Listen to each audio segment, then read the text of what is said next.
Bien-aimés dans le Seigneur, que Dieu bénisse abondamment. Moi, c'est votre frère évangéliste Paul Loango. J'aimerais prendre ce moment avec vous pour que nous puissions partager un peu comment vaincre la peur. Nous vivons un temps où il y a une atmosphère de la peur que l'ennemi a soufflé dans le monde et ça impose à tout le monde à vivre dans un certain nombre de sentiments de stress, voyez, de peur. Et nous voulons partager un peu sur la victoire concernant vos peurs ou nos peurs. C'est quoi la peur? Que signifie la peur dans la vision du monde?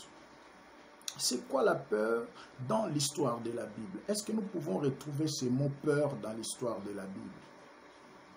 Que nous dit l'histoire de l'Église par rapport à la peur? D'abord, j'aimerais dire en commençant que la peur, c'est une attaque que vous portez en vous-même pour vous maintenir dans une zone de sécurité. Donc, c'est quelque chose que vous portez en vous-même et ça vous pousse à vous maintenir dans une zone de sécurité. J'aimerais commencer par vous dire que la peur est naturelle. Et la peur, avoir le courage, ce n'est pas l'absence de la peur. Voyez-vous?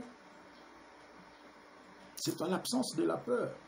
C'est comme disait le pasteur André-Jacques Vernon, paix à son âme, il disait, le courage, c'est avancer en tremblant. J'aime dire ça, une définition simpliste, mais qui dit beaucoup.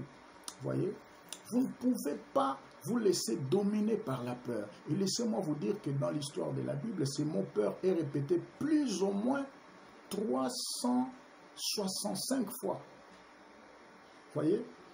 365 fois. Et une année à 365 jours. Donc, devant chaque situation qui vous arrive chaque jour, il y a une promesse qui vous dit dans la parole, n'ayez pas peur mon fils, n'ayez pas peur mon serviteur, je suis avec toi. N'ayez pas peur de cette maladie, n'ayez pas peur de cette situation, n'ayez pas peur du coronavirus, n'ayez pas peur du cancer, n'ayez pas peur de sida, n'ayez pas peur, n'ayez pas peur, n'ayez pas peur. Vous voyez? La peur, c'est un sentiment naturel. Certaines personnes éprouvent la peur, peut-être sur le poids des émotions et dans leurs pensées négatives, trop lourdes qui les arrivent chaque matin. Il y a des situations qui t'arrivent chaque matin dans ta pensée au point que ça devient incontrôlé et ça te place matin, midi, soir dans un sentiment de peur. Et j'aimerais commencer par vous dire que n'attendez pas à vaincre votre peur, mais il faut agir. Parce que lorsque vous allez agir malgré la peur, vous allez comprendre que la peur est une autre chose et votre situation en est une autre. Votre situation, la situation que vous poursuivez, elle est tout à fait différente et juxtaposée, séparée de la peur. La peur, c'est une autre chose. Et votre situation, la situation dans laquelle tu vis, en est une autre. Voyez-vous? Et savoir faire la part des choses, c'est très très important. J'aimerais que nous puissions nous inspirer de l'histoire d'un homme dans la Bible qui a vécu la peur. C'est Job. Vous voyez? L'histoire, c'est dans Job, chapitre 3, à partir du verset 24e jusqu'au verset 26e. En effet, la seule nourriture qui se présente devant moi, ce sont mes soupirs et mes cris de détresse, déferlent comme de l'eau. Ce dont je peur, c'est ce qui m'arrive. Écoute ce qu'il dit. Ce que je redoute, c'est ce qui m'atteint. Je n'ai ni tranquillité, ni peur, ni repos chaque jour. C'est la tourmente qui me poursuit. Voilà. Voyez? C'est quelque chose que vous portez en vous-même et qui vous impose à rester dans une zone de sécurité. C'est ça la peur. Voyez? Mais vous devez surmonter votre peur. Et laissez-moi vous dire que tant que la peur n'est pas vaincue, elle n'est pas vaincue. Vous voyez? Tant que la peur n'est pas vaincue, elle n'est pas vaincue. Vous êtes obligé à affronter vos peurs, à vous surpasser, à agir malgré tout, à agir malgré la peur, malgré que vous tremblez, parlez quand même, posez des actes de foi. Ceux qui ont réalisé de grandes choses avec Dieu, c'était des hommes et des femmes qui ne manquaient pas la peur. Si, ils avaient la peur, voyez, mais ils ont bravé leur peur. Ils sont passés à l'action malgré tout. Job est en train d'écrire quelque chose de très important. Il s'est rendu compte que, quelque part, il a ouvert beaucoup de portes dans sa vie. Il a ouvert une porte plutôt qu'il est en train de regretter pour cela, c'était la peur. Parce que chaque fois qu'il organisait des festins, des fêtes, il voyait les comportements de ses enfants dans la maison n'étaient pas bons. C'est pourquoi la Bible dit dans Job 1, chaque fois après ces fêtes, il organisait des moments où il faisait des offrandes, des pardons à l'Éternel. Et il disait peut-être un de mes enfants a commis des actes abominables devant Dieu. Vous voyez, ces sentiments de peur-là. Il était un homme de foi, il craignait Dieu, il marchait dans la crainte de Dieu comme vous et moi. Vous voyez? Il marchait dans la crainte de Dieu, il était un homme droit, il s'est détourné du mal. Il était juste devant Dieu, mais malgré tout ça, il vivait dans la peur. Il vivait dans la peur. Il craignait, il vivait dans la peur, il craignait que le diable détruise un jour sa famille. Et ce qu'il a vu. Et voilà, il va nous écrire dans Job chapitre 3, il dit, ce que je crains, c'est ce qui m'arrive. Ce que je redoute, c'est ce qui m'atteint. Parce qu'il vivait dans la peur. J'aimerais te dire, pendant ces temps difficiles, ne perdez pas l'assurance du salut. Tu es sauvé par la foi. Et le salut que Jésus t'a donné est éternel. Personne ne peut te l'arracher. La Bible dit, c'est un salut éternel, un si grand salut éternel. La première des choses, vivez dans l'assurance du salut. Personne ne peut t'arracher cette salut-là. Même si tu mourras aujourd'hui, tu iras au ciel. Vous voyez? Bravez vos peurs. Il y a un ami pasteur, on relate une histoire.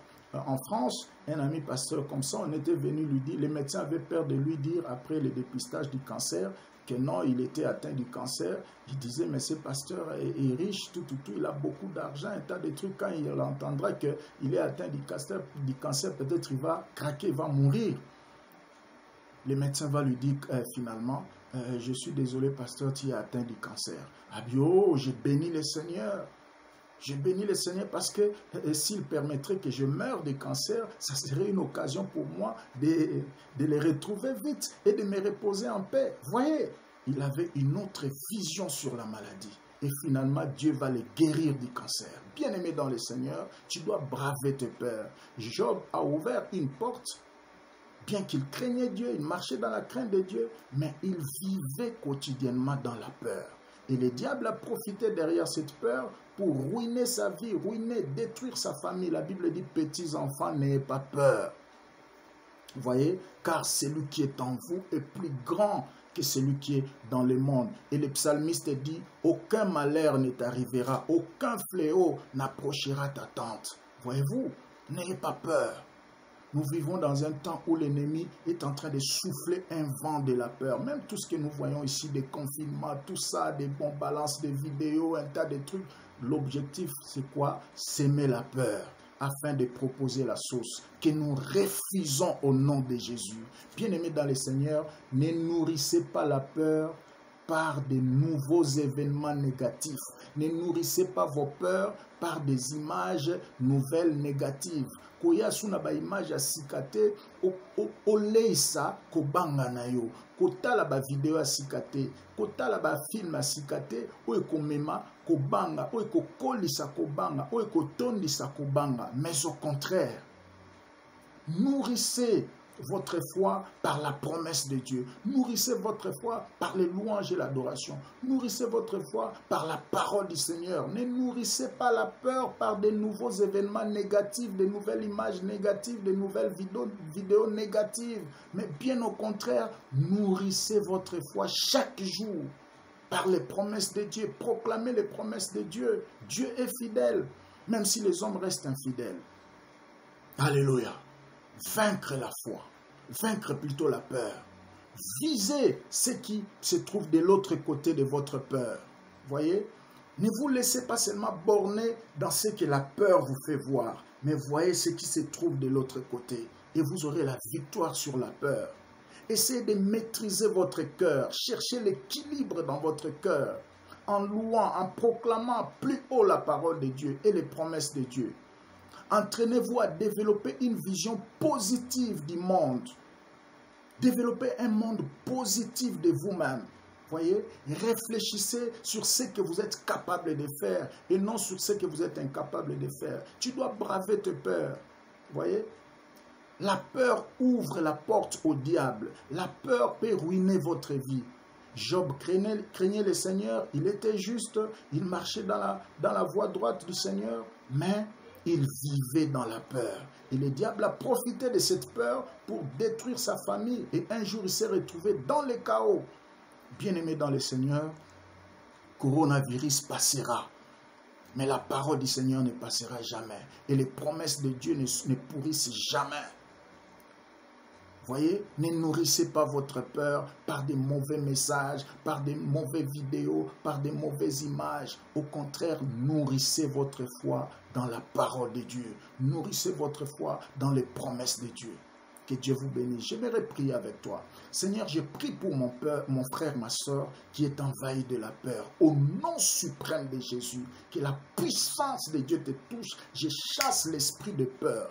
Que le Saint-Esprit te donne le courage de braver tes peurs.